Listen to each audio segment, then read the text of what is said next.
Hi, Natalie. Hi.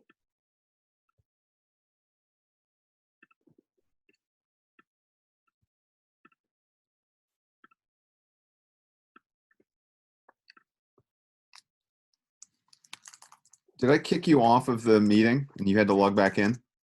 No? No.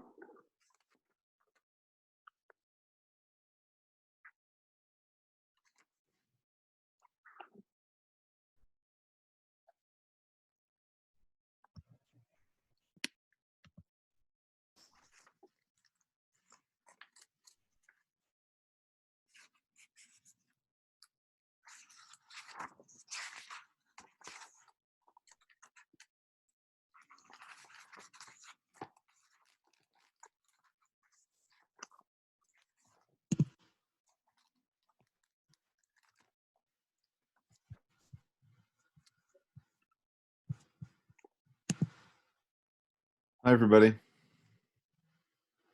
People are coming on fast now.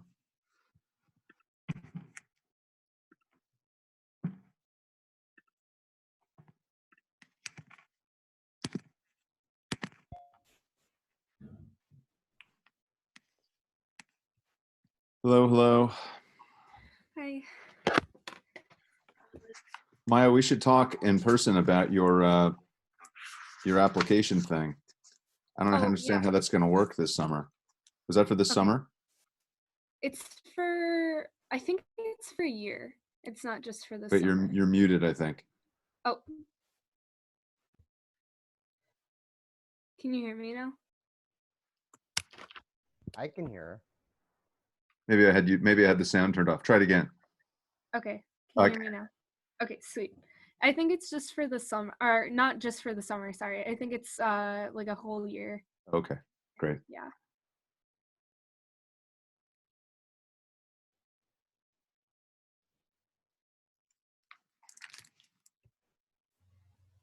Four, 7, 10, 11.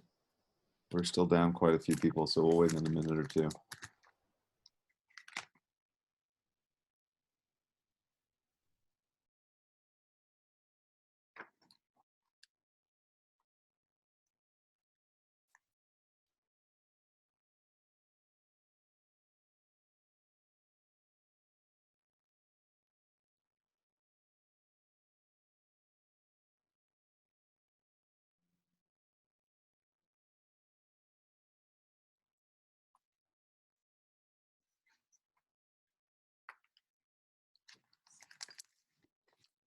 Ignore the email I just sent you. Okay. It wasn't letting me in for some reason. Finally. Okay. Picked it off. I wonder if other people are having that issue. Nope.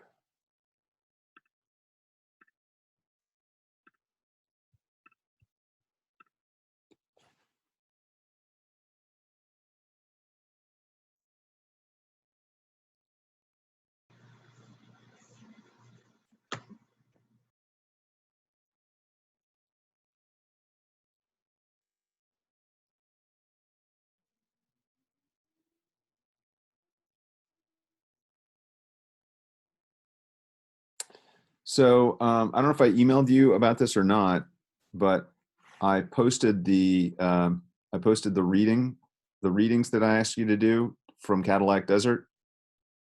Did I post them? Maybe I didn't post them. Maybe I just wrote them and didn't post them. Let's see. Thought I did.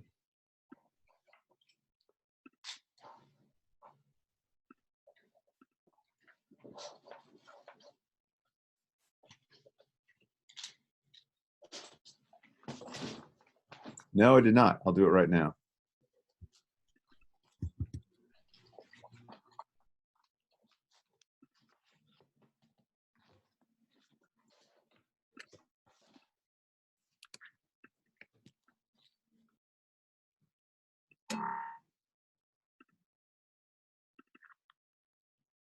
Okay, here it is.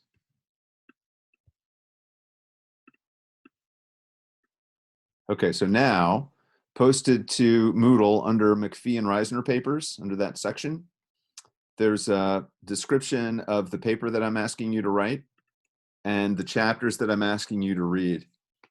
So it's a total of about 200 pages, which means that if you, and again, this isn't a really dense text. It's written much more like John McPhee, so you can kind of enjoy it as you read it. So, 40 or 50 pages a day, starting today, would give you plenty of time to finish the sections that I want you to read in time to write the first draft of the paper that's due next week. So get started on that today, read through the weekend, and you'll be fine. Something that I point out in the instructions is that there's a PBS documentary. It's about a 3 or 4 part series, and we're going to watch it. And I think it's really good. But what I've done is I've asked you to basically avoid reading the sections of the book that are covered in the documentary, so that you're not reading this whole, you don't have time for that. It would be nice to be able to compare and contrast, but we don't have time. So what that means is when you're writing your paper, you need to make sure that you write your paper based on the book. If you think, well, there's a video, I'll just watch the video and write the paper based on the video, you'll be writing about stuff that's almost completely separate from what we're going to be reading about. And so your paper it'll be painfully obvious to me that you're writing this based on the movies, the shows, rather than the book. Okay, so please don't take us there. That's not a happy place to be. The other thing is, speaking of reading, that you have to do, right, is the science paper that I gave you guys last week or whenever it was. And I haven't heard from anybody yet. I know you've been wrapped up with other things. We're kind of getting the ball rolling with the lectures and with McPhee and so forth. But now you got to start juggling 2 things, right? Hopefully you've been juggling them a little bit all along, but you're going to have to be working your way through that research paper, making sure you understand it, doing some peripheral reading, reaching out to me with questions, whatever you have to do, and then getting ready to prepare your video. I don't know, you guys are infinitely more technologically savvy than I am, but when I record the videos that I post on Moodle, I have a Mac and I use QuickTime Player, which comes with the system software. And so that might be a way that you want to look into recording, but you can also do it through Zoom or whatever. You're just going to remember, you're going to create a 5 or so minute video that kind of lays out what's going on, and then upload it to YouTube. But that's for another day, right? Anyway, you got Cadillac Desert to start, and you've got your research paper. But let's talk about the control of nature right now. Let's see how many people are on board here. 1, 2, 12, 16. Boy, turnout has been pretty bad. I don't know what's going on. In any case, who are we missing?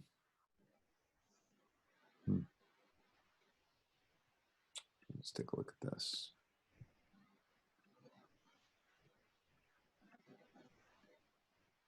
All right, anyway. Okay, so what I'd like everybody to do is, unless you have something really loud in the background, I think the discussion will be a little more fluid if we turn off our mutes, so that we don't have to, there will be that awkward pause where people are trying to get in. Let's just try it. So if you have someone vacuuming in the background, or there's somebody replacing your roof or whatever, like happened to me, leave your mute on, but otherwise turn your mute off, and then let's talk. All right, so first of all, before we get into the themes of the book, I'm just curious about your initial impressions. Was any of this surprising to you? What did you think of the book, just in terms of entertainment? How'd you like his writing? I personally didn't love the way he wrote. I thought that a lot of the ways in which he went about telling his story was a bit inaccessible, not for very many reasons. And like the way he bounced back and forth, it didn't really seem to serve much of a purpose, but it made it harder to follow a narrative. And maybe that's just like me not having, I guess, as much experience with like creative nonfiction reading. But I personally just didn't prefer his writing style, as far as like entertainment wise, I guess. Yeah. I thought that there were parts that were kind of funny. It was more of a dry humor. Although at a certain point it became kind of a trudge because I just wanted to find the important information, like the themes and that. And after, the 5th paragraph of how this poor guy's house got destroyed, I kind of got tired of it. Mm-hmm. Okay. Yeah, I thought the second chapter got a little bit distracted, kind of. I mean, there was a really Yeah. long section talking about, I forget what type of bird, but other than that, I thought the first chapter was pretty cool how it was structured with like the path down the river, kind of hanging out with the guy, whatever the General Sands was. Mm-hmm. Second one was super good. For me, I kept having to remind myself that this was like written in the late 80s. And I like kept wondering how these issues have developed and if technology has helped us in like the modern day, or if our tolerance for these natural disasters kind of have gone down. Yeah, those are good questions. Mhm. He definitely has a kind of, it's not a particularly linear writing style, right? When he's telling these stories, he kind of comes in here, he almost starts in the middle, and then after a while he jumps back to the beginning, and then he goes up back to where he was, and he goes sideways, and yeah, there's a lot of weird structure that makes it a little tricky. Tells his story is kind of like the books that each chapter is really just a different person, not a different story. Mm-hmm. I mean, obviously they all go, keep alternating back and forth. Still have like Sarah, Dan, Jake, Sarah, Dan, Jake, or something, right? Like just kind of randomly organized, but it's flipping between different perspectives or points in the storyline. Right. I didn't find it challenging necessarily to read, but I kind of had to reread portions to find a theme in that section, because it was really easy to just kind of read it for what it was and skip a theme because he was, suddenly in Hawaii now instead of, in Iceland looking at a volcano. He's like, oh yeah, this guy in Hawaii was talking about this and kind of had a weird meeting with this guy that wasn't documented. You're just like, wait, what? What does this have to do with that? So you kind of had to like step back, go back through something occasionally and to try to kind of draw out the point. Yeah, it's definitely it's active reading, right? You really have to be engaged and track things carefully. Go ahead, Jake. Oh, sorry, my stuff was just ruffling. Oh. Yeah, it definitely was like something you had to give your full attention to as far as nonfiction writing goes. And I would have to say, like, personally, I prefer like Bill Bryson's nonfiction writing, even though it's sometimes not linear as well. But Yeah, I especially I think in the Los Angeles, the final chapter, he kind of he kind of lost like a plot. There really wasn't, like, he was describing all the stuff that was happening, but there wasn't as easy of a thread to kind of follow as there were in the first two. Mm-hmm. Lots of personal anecdotes, right? Lots of meet the Genophiles or meet Rabelais or meet all these different engineers or so forth. In terms of the thread, how easy was it for you guys? I mean, obviously your assignment was to look for those threads, right? And I think that with a lot of McPhee's stuff, if you don't set out to read them with something like that in mind, it's easy to just get caught up in the different little anecdotes and stories.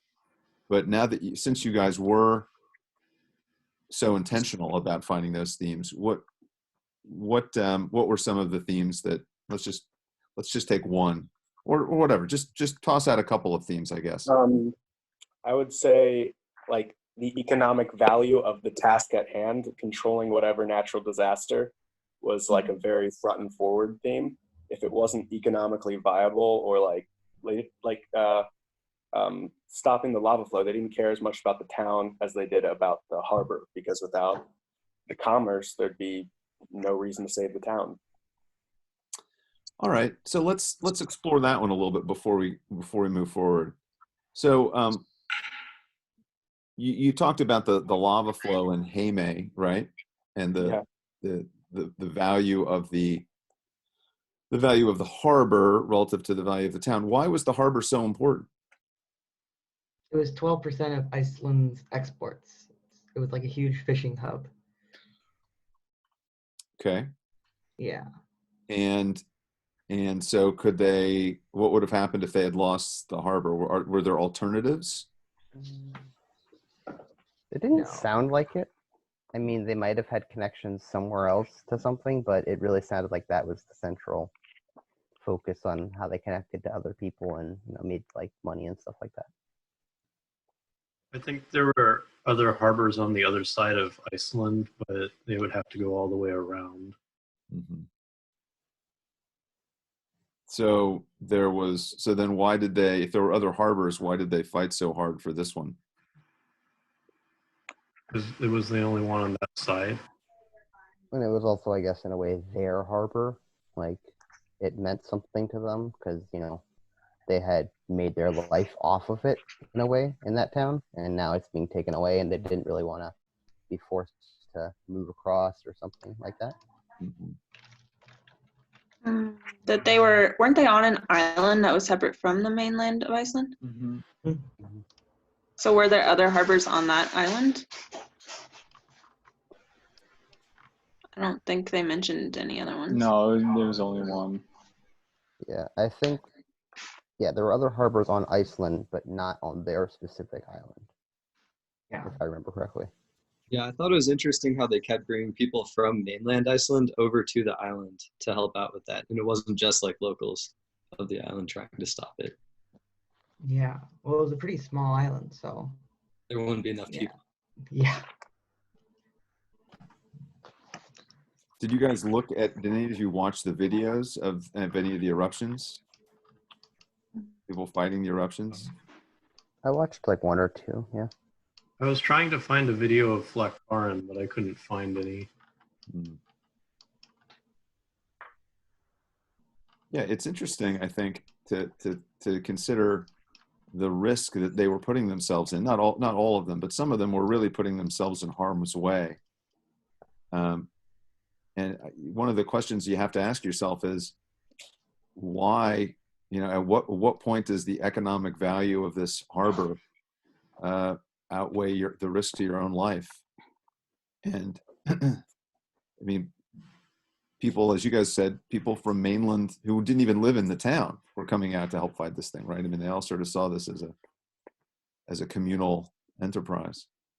Mm-hmm. What about in Southern California? Was it the same sort of thing? No. No. What are the socioeconomics in the San Gabriels? Everyone wants to live there because it's pretty. Okay. I mean, yeah. I mean, that one small resort town that he talked about, it was like they didn't have the ability to, I guess, have warning systems or so, because like it was hardly inhabited at all most of the year. Yeah, it's Los Angeles, so the people who are richer, they would have land that was, I guess, prime real estate around there, which was situated like right on the edge of the volcano, not the volcano, on the mountain, which put their houses at significant risk. But then, because their houses were at significant risk, they would kind of pressure the city into protecting their houses, and would even sue the city if their houses were destroyed, even though they built there. So there was a lot of like ignoring the problem or just not even knowing. Yeah. And I don't remember who said it. I don't remember what the family's name was or if they had one, but when asked like essentially why would you live here, it was just because freedom. wasn't safety, it wasn't common sense, it wasn't economics. It was because I feel free in the woods, and I like it. I like hearing boulders falling around me and hitting each other because that makes me feel safe or something. Like it made no sense to read, but you could kind of understand where they were coming from, where it was like they really liked being in the outdoors, so they were going to take the risk. Well, like, didn't the professor at the California school say that, like, some of the geology professors, like, lived in the mountains? Yeah. Yeah. I always got the impression that the people who had lived there the longest were aware of the problem and were kind of comfortable with it, but people who had moved in like 5 years ago, they were just unaware of the problem and didn't believe it would ever happen, and then got mad when it did happen. So I used to work at the base of Mount Rainier, and somebody who I worked with actually lived on the property. And I would always ask him, like, do you ever think about the volcano exploding? And he just said, no, I don't think about that at all. But it's the thing of, like, we were very good at assessing risk, and that is very immediate to our health. We are horrible as, like, humans at assessing long-term risks. It's the same thing with climate change, you know. We see the immediate risks, but we're not seeing calculating the long-term risks as effectively or efficiently. I feel like a lot of them also had the mindset of they're like, this isn't gonna happen to me just because it hasn't happened to me yet. And like you know, they just have the idea that, like, yeah, I know what happens, but like I think I'll get lucky, or like, we already went through a flood, I don't think we're gonna get this, even though that's not the case. Like, they knew it was. Yeah, totally. I know that through the landslide that like came into their house, they just rebuilt their property right on the exact same spot. One person even said something along the lines of, well, they made more structures up there, I'll be safe now, it won't happen again. Like, well, they already made structures once and it happened, why does that change anything? But they comforted them enough that they could just deal with it. It's the same. I also like, to be fair, like, he spends a lot of time talking about when the structures fail, even though he mentions that the vast majority of the time they don't. And he almost never talks about when they don't fail. It's not a story. So let's go back to the socioeconomics then. So how would you compare the way the Icelanders approach the calculations, the risk reward benefits, or risk reward ratios in Heime to the way folks do it in St. Gabriel's? Well, in Heime, everybody benefits from the harbor. I think I forget where it was, but it was like the majority of, like, everybody basically gets their income from working on fishing boats and working in canning factories, fish, you know, all that fish export is what gives them all their economics. But in Los Angeles, like, if you were lower on the social economic thing, he described like neighborhoods where the roads were built to obviously hold like more than just cars. They're built to divert some of that debris around, which I'm sure higher social economic people in the area would not tolerate that. Wasn't one of the streets or parts of the city on on the island where Heime was, the Captain's Street, and wasn't it like more protected or sheltered or attempted to be than the rest of the town? I think it got completely destroyed. It got completely destroyed. It was focused in some way. I don't remember how. Yeah.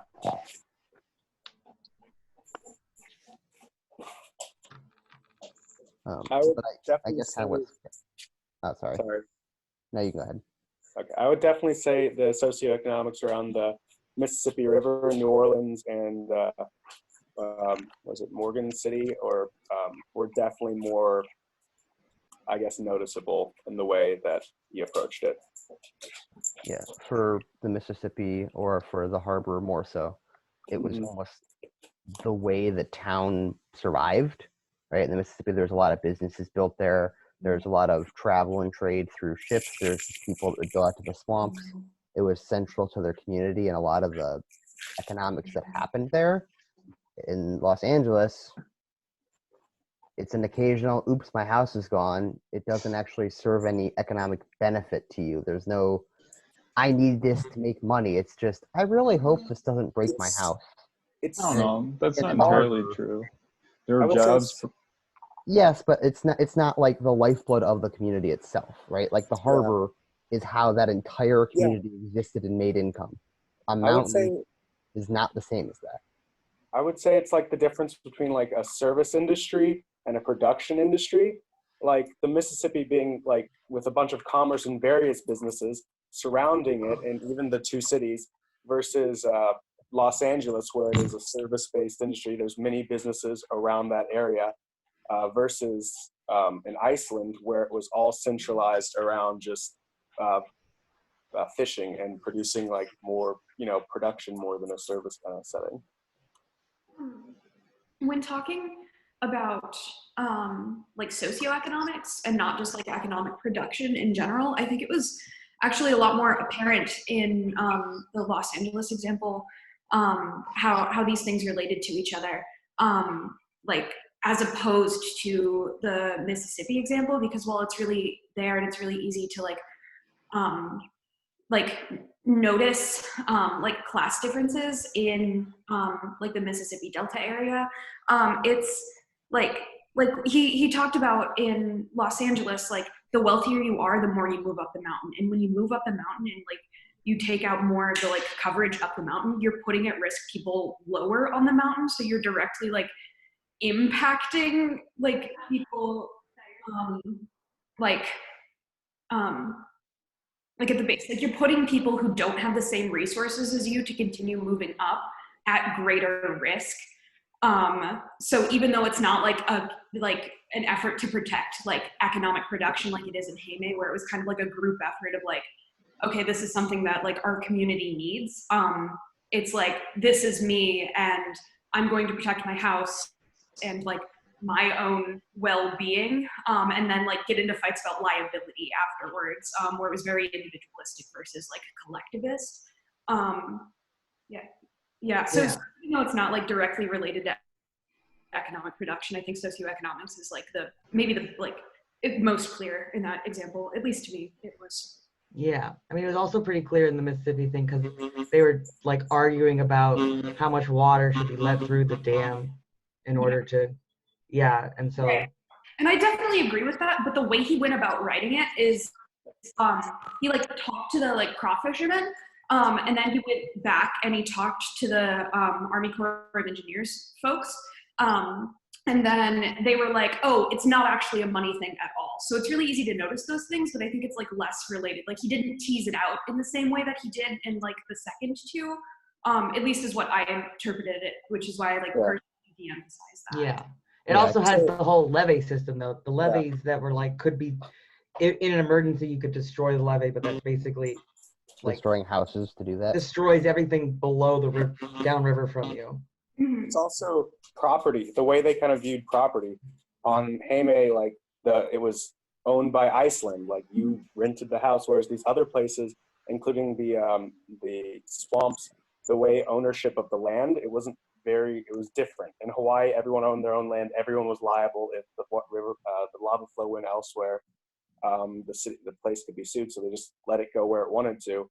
And in Iceland, since it was owned by Iceland, it wasn't the same, and like it was viewed differently in the Mississippi. But at the same time, like I feel like in Iceland, the way he mentions like people coming back to their houses to sweep out the houses, like it's just a communal thing because they clearly care about their own houses that they live in, and probably their families may have lived in for generations before them that are getting destroyed now. I think Iceland was kind of a combination of things, right? There was a lot of, small town get together, everyone supports each other. Everyone's lived there for a long time, knows each other, etc. There was the not entire ownership, like Iceland owns the island, not really them, they just rent it. So there's a lot of things that kind of contributed to how they handled it. Also them just being isolated in a lot of ways and not having a lot of other options. versus Also, there's like a defined stopping point when the volcano just Yeah. stopped erupting. Like in the other two chapters, the natural disasters were a constant threat. yeah, the volcano ends versus the other ones will always continue. So that's another difference. At least on like a human timeline. Well, Yeah. but then in the Mississippi, it was kind of like, well, you could see some of the socioeconomic things with the levees and the mention of, oh, we can break this if need be and stuff like that, or all the little side complaints with businesses based on water level, whether, oh, it's too high for this, too low for that. Oh, the trees are dying now. Right. More water, less water, all this constant fresh water, salt water. And Also, in Los Angeles, it was different. Yeah, the wealthy in New Orleans literally live on the highest ground, while the poor individuals are forced to live on the lowest levels. So they're just provided better protection if a levee does break, just based on being higher than the other people.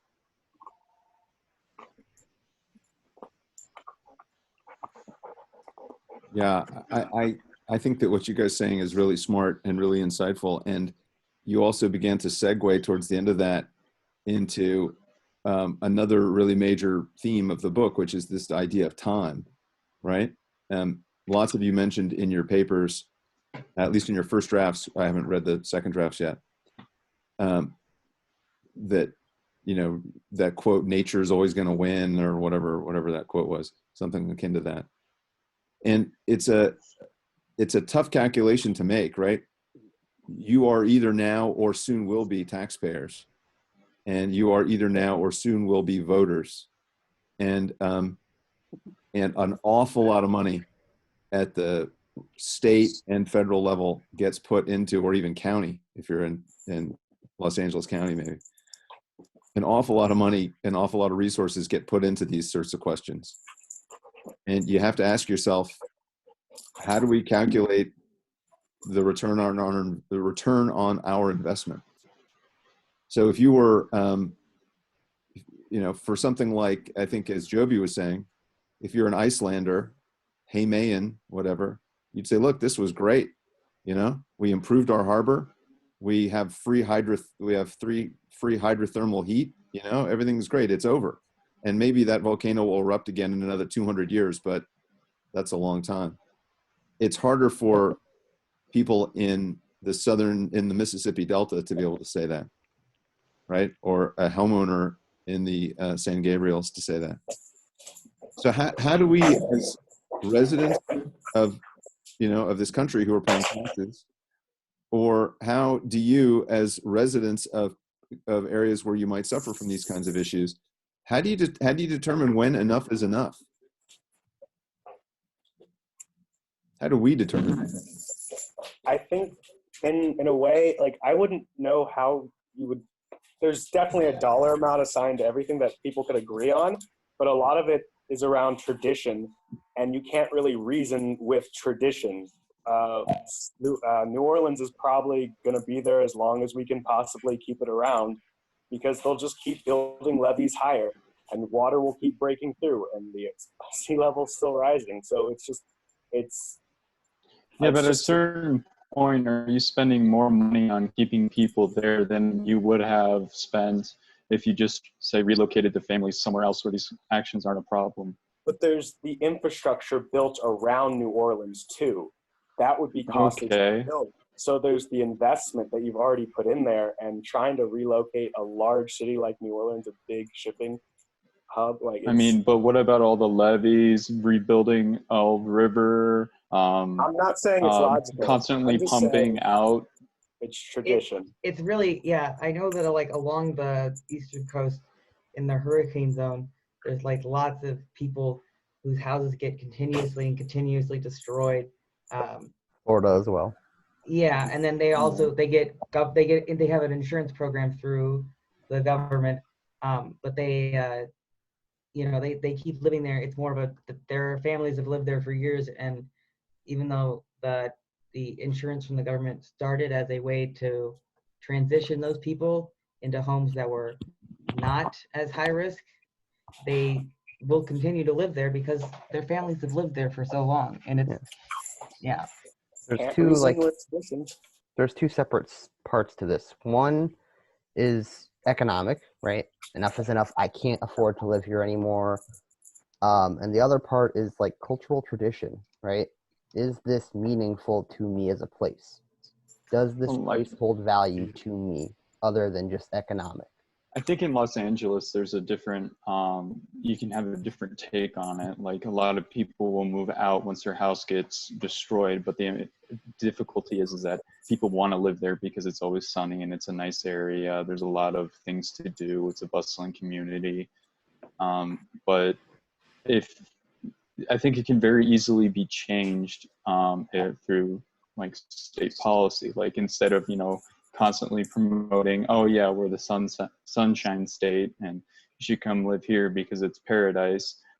Instead, they could be like, oh, maybe we shouldn't live here and we should let this be like a sort of preserve area because it's just not worth keeping around. Or just present the other land as options to live in. Yeah. Like there's other parts of California where you could live. Yeah, but the mountainside will always hold a certain status symbol of you're on the mountain, you get the views, and then the air comes off the mountain, so you're not in the smog all the time, and you're kind of there's other secluded. mountains in America. There's the Appalachians and the Colorado. But they're not next to Los Angeles, the big entertainment hub, where lots of rich people That's live. the problem. That's the issue with Los Angeles. If it wasn't there, then it wouldn't be an issue. You can just move it somewhere else. I mean, realistically, these cities and where people build, they're always going to build there. Neither side will win. It's just this kind of book sets out how to mitigate some of those issues or risks, because that's all they can do. People will want to live in New Orleans. People will want to live in Los Angeles, even though it's a drain on the water resources out there. It doesn't matter. They're just going to continue living there. People don't always listen very well to logic. I mean, it's why we have so many seaside communities and storm common areas. Even though it's constantly a bad idea. In flood valleys, Cedar Rapids is a flood valley. Louisville, Kentucky, everywhere that's flat essentially is some sort of floodplain that we build on. We are not very good at calculating risks long term when building. Well, we have a better understanding of what's going on now. And also back to chapter 3, the people who live in the mountains claim to be aware of the problems there, and they don't want to have to pay taxes on that. They don't want the natural beauty of the area to suffer. And I think that maybe that could be applied to Louisiana, because the estuaries are shrinking, and that's also just causing more strain on the disaster relief in the area. So why not just cut Or it? the reverse erosion idea could also maybe be applied depending on where in the river, where they kind of make it erode further to lower the height and keep the path the same way. I think that at a certain point, we might just be enabling people to make these poor decisions, like living in an area where there's tons of floods and the mountains raining through your house seems like a pretty heavy incentive to move. And I think that if we weren't spending money on it, people would naturally want to leave. We're not completely logical, and we never will be. I mean, people are protesting stay-at-home orders. So yeah. So like, I think this is a little bit different than that. I think that's a false equivalency that you're talking about. Well, in general, we're bad at things like that. We're bad at change. We're very good at staying the same. We're not good at changing. We haven't done anything on climate change, even though we know it's a problem. You have no other option.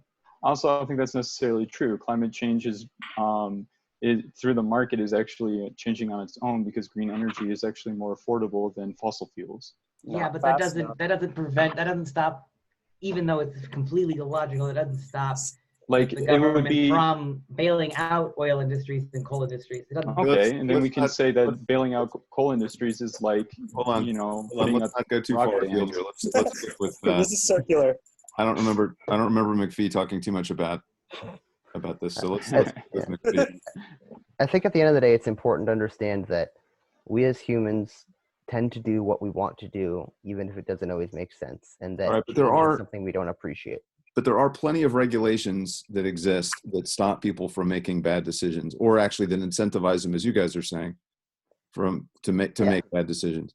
So, for example, if you want to buy a home, or you want to build a home and take out a mortgage, and you're doing it anywhere near a river, you have to, in order to qualify for the mortgage, show that you are outside of the X year floodplain.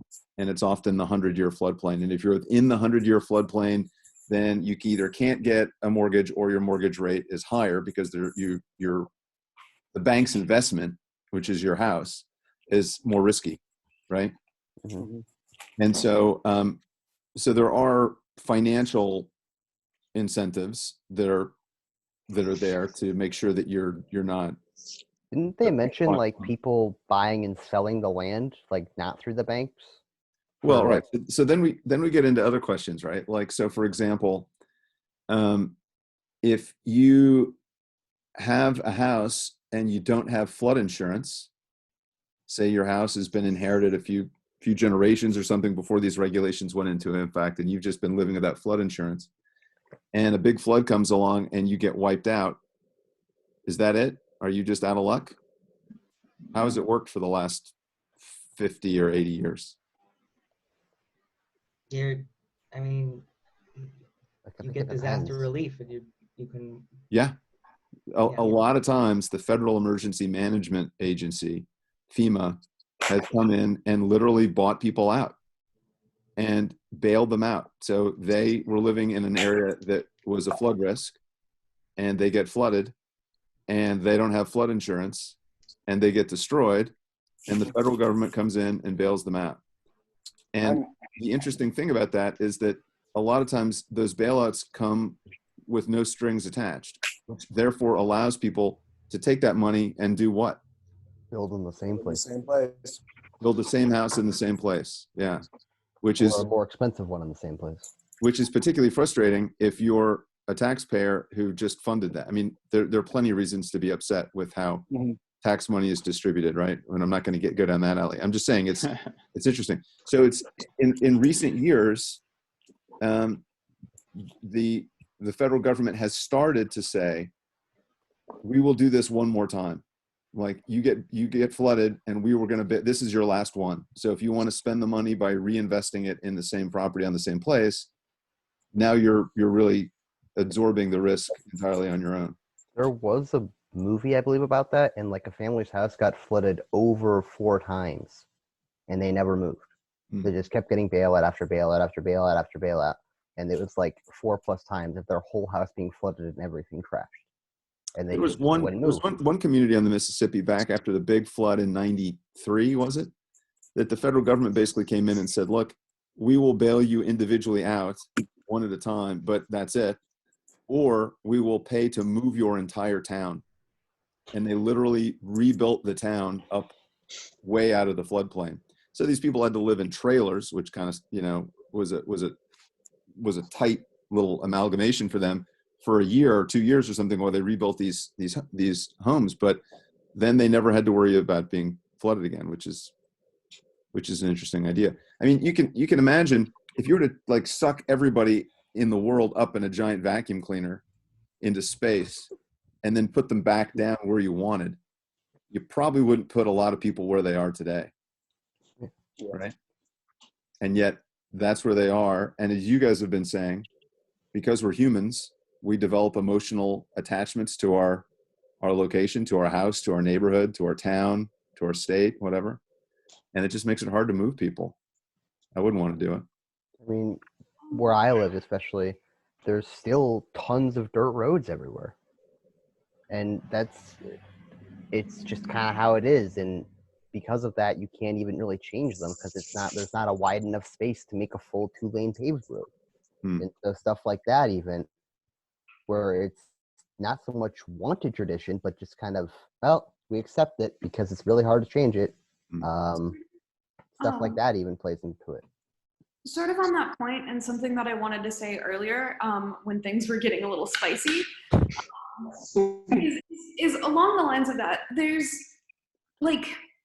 seems to be like a false interpretation of how much choice is in where people live as well. Because when we're looking at places where like, wow, people probably shouldn't live there, like New Orleans and like parts of LA.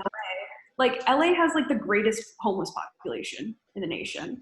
And so there's a lot of issues of access and like being able to choose not to live there or to live there that we need to take into consideration when it comes to like, oh, we should move these people or oh, we should have these restrictions. That would like require certain government bodies to start caring about like, poor Black people in New Orleans.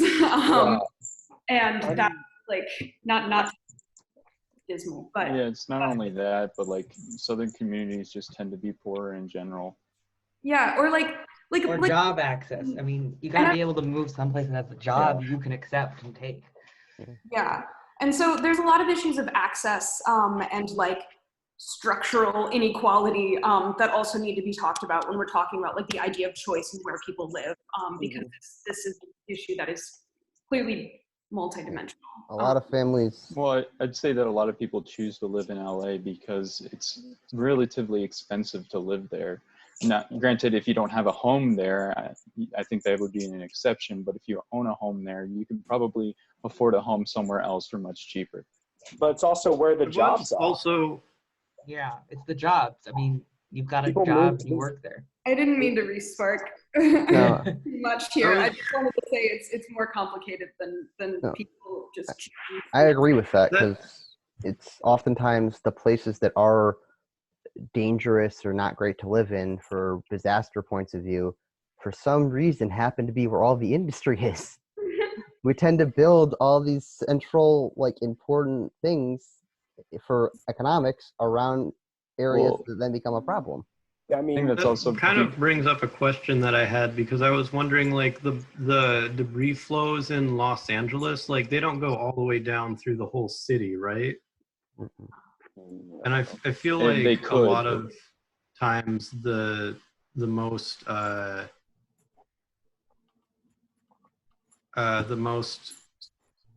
the people with the least resources might live in the places that were the least likely to get hit by a mud flow and probably have other problems besides the debris flows. But for specifically the mud flows, I feel like they would be out of the range of that in Los Angeles.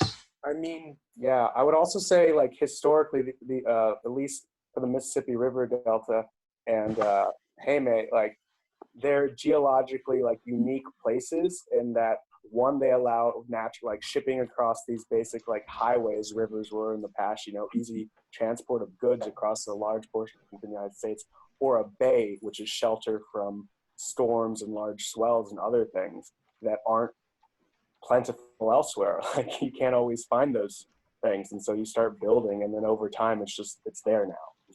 You have to accept the danger that's inherent in those areas. Yeah, so let's think about New Orleans as a case study, for example. Tectonics aren't really going to change in the next 100 or 500 or 500,000 years, probably in Iceland or in Southern California.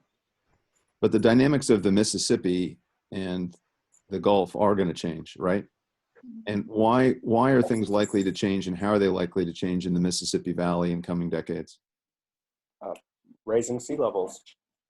Rising sea levels. So how much are sediment buildup? How much are sea levels supposed to rise by the year 2100, let's say? I don't know. I have no concept of that. Yeah. Let's see. I'll Google it. I should know this. Sea It's level probably rise- not going to be fun to hear, but At least a few feet. At least a few feet. Let's see. Aren't there islands in the rise 3 Caribbean feet. threatened of being overwhelmed? It says rise 3 feet within 80 years. 3 feet. Okay, so a few feet. How do you guys find that so fast? I just Googled sea Really level good rise typers. in 80 years, because that would be 2100. That would be 2100. I did the same thing. How come you're so much faster than me? I have 2 screens. Keith Scott. That might be it. I over on this side is another is my Tech wizard Scott. His gaming setup and his school setup in the same computer. Yeah, I know, it's you work with what you got. All right. So we have What'd you say? 3 feet by In 2100? I AD. wonder. I'm just looking it up myself. I want to see where that is in the air window here. Okay, by 2100, worst case. No, that's ocean heat uptake. Hold on. Global mean sea level rise. Here we go. By 2100, sort of best. Well, yeah, 3 feet is a little much. It's going to be more like just under a foot, probably. Yeah. Okay. I mean, So also with sea rise, there's erosion too, which is another Yeah. factor. but with the sea level rise, the mean sea level rise of about a foot, and so that's at the low end. What about on the upstream end? What's likely gonna be happening to change things?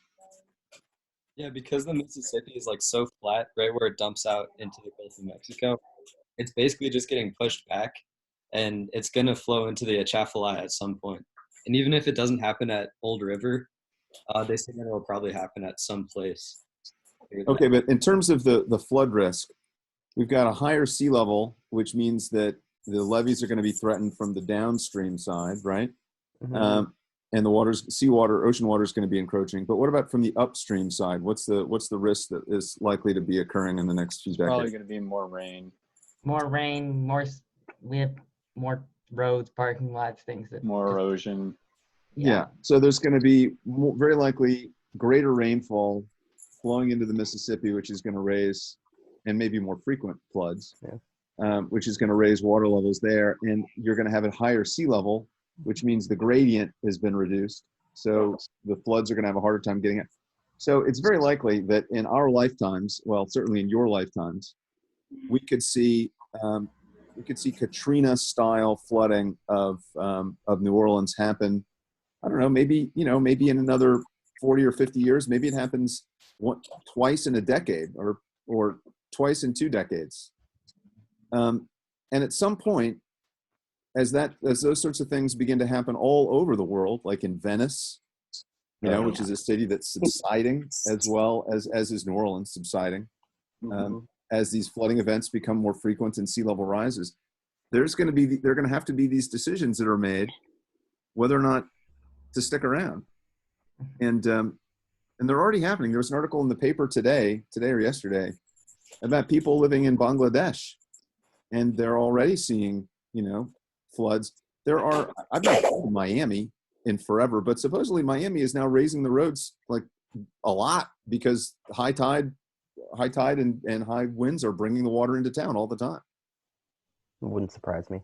So you're building to keep up with this stuff. And eventually you have to decide at what point do we kind of cut our losses and leave. And leaving, as you guys were saying, as Graham was saying, that's an enormous enterprise, right? Every day that you stay, every dollar that you spend is a sunk cost that some people are going to argue is the reason why we have to stay another day and spend another dollar. Yeah. And it's very, very difficult, I think, to know how to deal with that. It's also just difficult to find a place to put those people. Like there are some parts of the country that unless you move them to an entirely new state, there isn't really room to just go over a little bit higher on the hill because there's another town there and another town behind that. So you kind of have to I can't go that way. I can't really go that way because that's not going up the hill. Where do I put you? You can't move the infrastructure for 3 million people too overnight. Otherwise you just have to stay there. You have to plan ahead. And that's something that's, I guess, needs to start happening with a lot of these cities. I mean, it's not like city planning isn't a job in itself.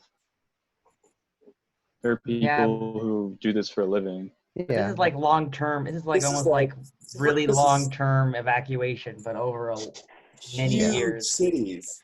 I mean, climate science is now becoming a topic in the back of everyone's minds. So hopefully it will start to be more accepted as an idea of moving cities.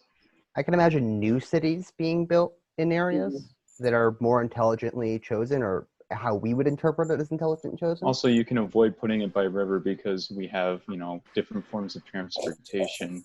Yeah. When New Orleans was founded, it was in the even before the 1800s. So, they Not were just- reliant on the river flow as the major form of It's not transportation. just Now we transportation. have planes.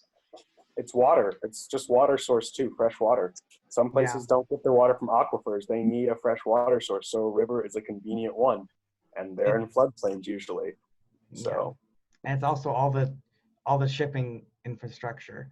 When the Mississippi goes into the Appalachian, when it does move, they'll have to Rebuild all that. rebuild all of that, all like the gigantic harbor, and Well, rework they have to everything. rebuild it, or even just debate rebuilding it at all, because it's like, Mega. well, do you really want to go that way? huge undertakings. That's all I can say. May I ask a question real quick to the group? Sure. First, I would like to say, Joby, I really appreciate how hopeful you are that the government, at least in this country, is going to start listening. No, I think that what will happen is that a bunch of terrible things will happen, and then we'll be forced to actually have to do something, Okay. which sucks. It sucks a lot. Like lots. I'm very fortunate, and everyone here is very fortunate to be able to have a college education because we will be the least affected. Yeah.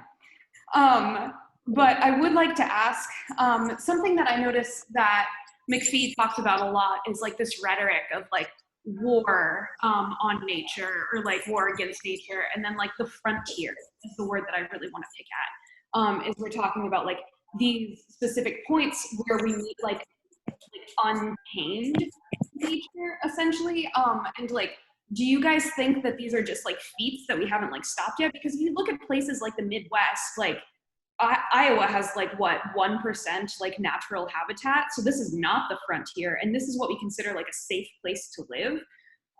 So is that just like something that like we just haven't gotten there yet with these places that he talks about, or like I don't really have like an articulated question or I think that has to do with land use. Gotten to where exactly? What is it like also like 20? So I don't necessarily think that much of the world is left of frontier. I mean, like 50% of the like land has been altered in some way or another. And in America, like 20% of land is near a road. So I wouldn't say that like there's really much frontier left in any of these places. Mm-hmm. Well, I mean, in the general sense of like conquering their problems, like, having flooding or stuff like that, I don't think it's something we really can do, right? We can't stop rain. It's impossible. It's something that will always happen no matter what we do. And there is no material that withstands rain indefinitely. It doesn't happen. So eventually, maybe it'll take 1 million years for the new super dam that we've developed with this new concrete, titanium weave, whatever, but it's still going to break. Yeah. It doesn't matter. It'll still break eventually. It's something you can't fully stop or conquer. And whether or not you want to argue it's something we should be trying to stop or something we should just accept is debatable, but it's not something that's going to go away. Crystal, your point is a really good one. That this is sort of what I was trying to get at earlier when I was talking about the timeline, right? If you're at war, at some point somebody wants to know, when do we declare victory, and how do we declare victory? I wouldn't say it's like a classic war. I'd say it's more like kind of game theory and infinite war. Like our goal is to persist and live here. And it's either you don't lose or win. It's you just either drop out from lack of resource or you continue fighting. It's not a winner. There's no winner. It's just, do we continue here? Yeah. I had a thought a while back when I was starting the paper about, like, sure, Iowa doesn't have any of these, have quite the severe flooding or these natural disaster stuff, but I was like, I mean, if the Tornado Alley states, if the tornadoes were coming from a very specific like place that that looks like you could confine, I wonder people would try to stop the tornadoes in the same way they would try to like dam a river, but you can't. That'd be impressive. It would be impressive, but I don't think you could actually do that. Yeah. Just when you put things in the context of like fighting against this like frontier line, it just poses the question, like, what does winning this sort of war mean? Like, is the goal to control nature? Like what should that look like? Is all kind of I wanted to draw out a bit. I'm gonna probably back off though, because this has kind of been a five-way conversation, and I'm sure other people want to talk to you.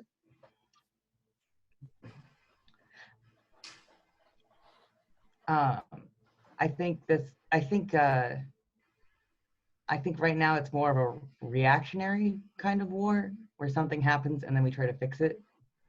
I think winning in this situation would look more like having Being better proactive. Yeah, being more proactive I don't rather think than we're really fighting to win. I think we're just kind of fighting to stay in the same place. Persist. Yeah, we're not really And fighting up for victory. In the case of Louisiana, with the sea level rising, wouldn't that eventually, destroy a source of fresh water that all of these communities are dependent on? Because then you would need more and more flow from the Mississippi to prevent the encroachment of this salt water. I don't know. What do you think, Laura?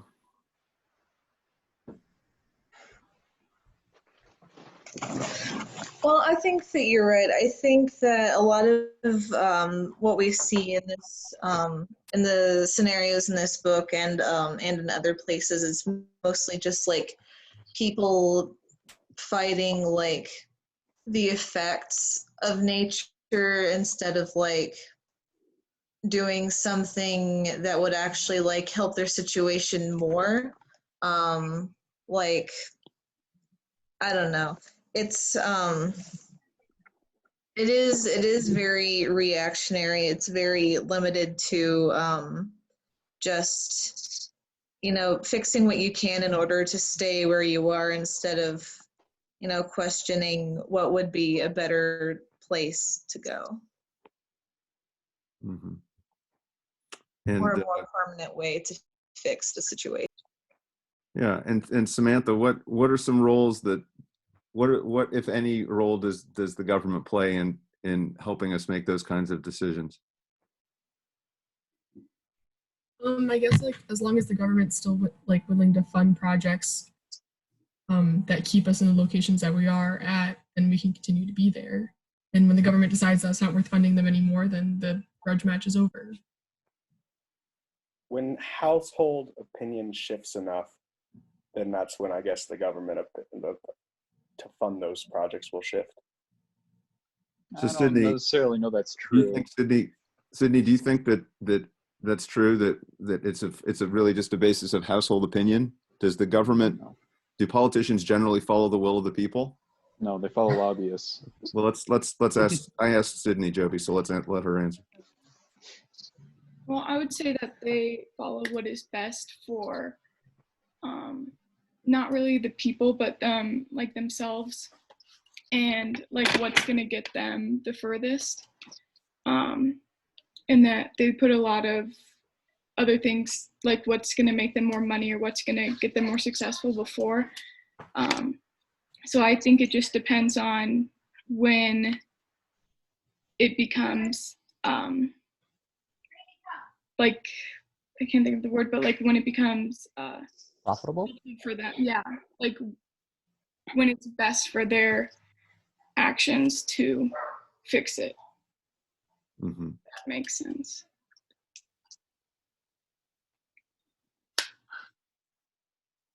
And I think like since these are such long-term issues, our generation is probably going to be with the one bearing the cost if we want to fix those issues, and we might not necessarily be the ones benefiting, and we might not see the benefits in the future. So that's another big problem with negotiating these issues. Yeah, right. When you think about some government administrator calculating the return on investment for a dam or a levee, the timeline is a really important part of that, right? If they say, well, we're going to build this dam, but people are going to be using it for 10 years, you'd say, well, that's $1 billion a year that we're losing or whatever it is. Of course, we're not going to invest in that. But if you project that we're going to have it for 1,000 years, suddenly it's much more affordable. Mm-hmm. Who the hell knows how long people are going to be living in New Orleans? The next time you go in and you spend $500 million to shore up the levee, are you going to get 50 years out of that, or are you going to get 5? I think it's honestly more down to the people changing it, like people, making the decision themselves. Enough is enough. This is ridiculous. And maybe somebody who's wealthy enough starting a town and then that becoming bigger and bigger somewhere else.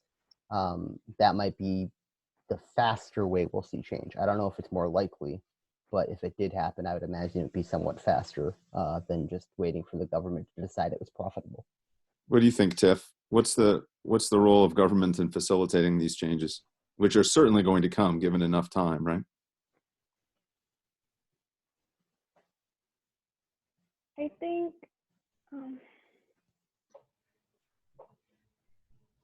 the government. Okay, I think a lot of people still haven't really acknowledged these environmental issues about where they live, and because of that, government's not going to act unless the people have acknowledged and have started trying to do something about it.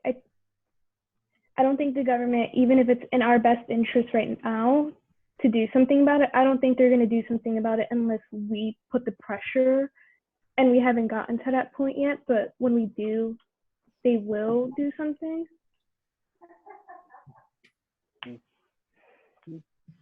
And what do you think McPhee would say? I mean, this book is quite old, but what would McPhee say is the understanding of these issues by the average person living in them? Very low, probably. How much do you think it's improved in the last 30 years, 40 years, 30 years?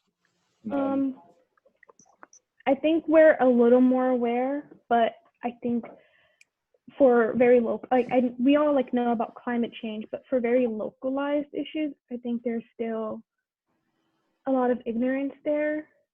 For example, I was going to Walmart yesterday and I saw a billboard about how Pennsylvania and the area I live in has some of the highest radon gas levels in the country, and I just found this out, and I did some research, and apparently it's been like this for years, and I'm just finding out on a billboard. So I think it's still improving every day. Who funded the billboard? Was it a government paid billboard? Did you notice? No, I think it was private. There was a website on it. I didn't go on the website. I just looked it up generally, and I found some news articles. And as far as I know, there's no government programs. The most I've seen is they suggest you test your house for radon levels, and then you can pay $1,000 to get this vacuum, and they'll vacuum seal your house to make sure you don't get any radon natural gas in there. But if you don't test for it, which you have to pay for yourself, you won't know, and then you won't be able to get the technology, the system that you need to make sure that your house is safe. All right. Okay. Well, it's been an hour, so I'll let you guys off the hook. For those of you guys who were writing to other people and laughing and texting and things while we were trying to have a discussion, it's kind of obvious. So please don't do that in the future. We'll have a similar discussion about Cadillac Desert in a week and a half. And if you have any questions, once you start, I would suggest that you start digging very, very quickly into your research paper, because it's possible you're going to need to find other references to help you understand the one you're reading. If you can't find those online, send me the reference of the paper you want to get, and I can look it up for you and send it to you. But you need to be making hay this weekend on both Cadillac Desert and on your research paper. What was the thing that you said you might not have posted at the beginning of class and then had to go check in Moodle? It's up there now. It's up there now? Okay. Yeah, it's for the Cadillac Desert assignment. All right. Well, have a good weekend, and I'll let's see. I'll have videos for you to watch for Monday, posted by Sunday. So I'll send you an email when those are up. Got it? All right. Good. See you later. Oh, and I'll post this. I'll post a copy of this discussion as soon as I get it up. All right. Bye.